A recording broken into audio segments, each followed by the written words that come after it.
Bom dia, queridos. Manhã de quarta-feira. Pois é, estamos meando a semana e até aqui tem nos ajudado o Senhor. Que o Senhor possa te abençoar no início desse dia até o final dele. Que as bênçãos do nosso Deus estejam plenamente derramadas ou sejam plenamente derramadas sobre a tua vida. Pois bem, hoje eu quero refletir com você a respeito de Jeremias capítulo 27, verso 5. Um texto extraordinário onde está escrito: Eu, com o meu grande poder e com a minha força, criei o mundo e os seres humanos e todos os animais que vivem na terra, e posso dá-los a quem eu quiser. Escute isso, olha que texto tremendo. Eu, com meu grande poder e com a minha força, criei o mundo e os seres humanos e todos os animais que vivem na terra, e posso dá-los a quem eu quiser. Jeremias 27, 5. Queridos, hoje eu quero usar esse texto poderoso, tremendo, e eu quero dar um tema para a nossa reflexão de hoje, no mínimo curiosa. Mas o tema hoje eu quero pensar com você a respeito do homem que tentou mandar em Deus. Este é o tema da nossa devocional, o homem que tentou mandar em Deus. Porque, queridos, em meio à minha caminhada ministerial, ao longo da minha caminhada ministerial, que já fazem alguns anos, algumas décadas, eu já me deparei com muitas pessoas que eu percebo que tentaram mandar em Deus. Isso mesmo, é isso que você está ouvindo. Pessoas que tentaram mandar em Deus. Eu já perdi de vista, às vezes, que eu ouvi pessoas falando assim: determine isso para Deus. Sabe, queridos, eu já perdi as contas de quantas vezes eu ouvi isso. Mas a grande, invariável, incontestável verdade da Bíblia é o que está descrito nesse texto que nós acabamos de ler. Que Deus é o Senhor de todas as coisas. Então, queridos, não adianta a pessoa espernear, feito criança, fazer birra, não adianta fazer pirraça. Deus é Deus e Ele faz o que Ele quer, quando quer, de acordo com a sua vontade, de acordo com os seus propósitos. E nós precisamos entender, aceitar e nos submeter a isso. Porque quanto mais tempo você demorar para entender isso, quanto mais tempo você achar que Deus vai se sujeitar à sua vontade e aos teus planos, quanto mais tempo você viver tentando mandar em Deus, mais tempo você vai prolongar o teu sofrimento, as tuas crises, os teus fracassos, as suas frustrações e as suas decepções. Então, quem somos nós para contendermos com Deus? Quem somos nós para tentarmos dizer para Ele o que Ele deve fazer? Queridos, tem um texto em Romanos que eu acho extraordinário. Romanos 9, verso 20. Olha o que o autor diz. Todavia, quem és tu, ó homem, para questionares a Deus? Acaso aquilo que é criado pode interpelar o seu Criador, dizendo: por que me fizeste assim? Escute isso, vou ler novamente para você. Todavia, quem és tu, ó homem, para questionares a Deus? Acaso aquilo que é criado pode interpelar o seu Criador, dizendo: por que me fizeste assim? Podemos, irmãos, questionar por que o Senhor tem feito isso comigo, por que o Senhor permitiu isso. Sabe, queridos, eu já perdi as contas de quantas vezes conversei com pessoas que estavam aborrecidas, frustradas e até com raiva de Deus, porque Ele não fez aquilo que ela pediu, porque ela achou que Deus deveria fazer aquilo que ela pediu para Ele, só porque ela queria. Então, por ela não ter alcançado tudo aquilo que ela almejava, o que ela buscava, ela fazia bico, ela se distancia de Deus, como se Deus tivesse alguma obrigação de satisfazer os nossos caprichos, como se a culpa fosse dele, muitas vezes, para as nossas vidas não estar dando certo.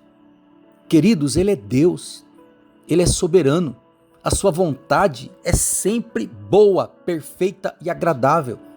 Ele jamais nos considerará algo fora do tempo, fora do seu propósito, fora da sua vontade, só para nos agradar ou para que nós paremos de fazer birrinha, como aquelas crianças em meu supermercado lotado que o pai não quis comprar a caixa de chocolate e ela começa a fazer birra e o pai, por constrangimento, então cede ao capricho dos filhos.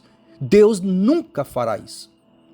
Deus é um pai perfeito e como um pai perfeito, ele cuida dos seus filhos com todo amor e preza pela felicidade dos seus filhos, mesmo quando isso tem que ser um não para este filho, mesmo quando isso significa dizer não, frustrar o filho, para que o filho entenda que o caminho que ele está tomando é um caminho ruim para ele. Mas aqueles que ouvem e obedecem a esse pai serão felizes, porque certamente viverão o melhor desta terra. Porque a palavra fala como são felizes aqueles que andam no caminho do Senhor, aqueles que conhecem os planos do Senhor. Então aqueles que andam de acordo com a vontade de Deus, de acordo com os pensamentos de Deus, de acordo com os planos do Senhor, serão felizes. Isaías fala isso porque os planos de Deus são mais altos que os nossos. E nós precisamos entender isso, que ficarmos relutando e lutando contra Deus e contra a vontade de Deus é loucura, irmãos. É loucura. Você só vai sofrer. Você só vai se decepcionar. Tentar mandar em Deus, tentar fazer com que Deus submeta a vontade dele à sua, é loucura. Então nunca mais tente isso e aprenda a se submeter totalmente, porque o texto é muito claro.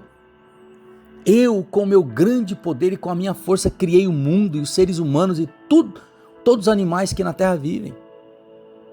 Olha Romanos, mais uma vez, todavia, quem és tu, ó homem, para questionares a Deus?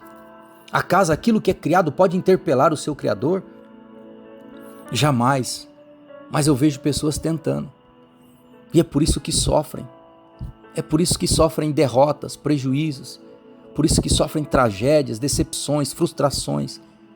Porque insistem em fazer de acordo com aquilo que elas acham, de acordo com aquilo que elas pensam, de acordo com a vontade delas e não com a vontade de Deus. Então, queridos, um conselho que eu quero te dar nesta manhã. Da próxima vez que você pedir algo para Deus e Deus não fizer, não fique chateado. Use isso para refletir e buscar entender se aquilo era da vontade de Deus, se aquilo de fato era o melhor para você ou não. Procure sondar as motivações do seu coração. Procure sondar as suas responsabilidades, se você está cumprindo cada uma delas. Procure entender que Deus é Deus e Ele está acima de todas as coisas e a vontade dEle é soberana.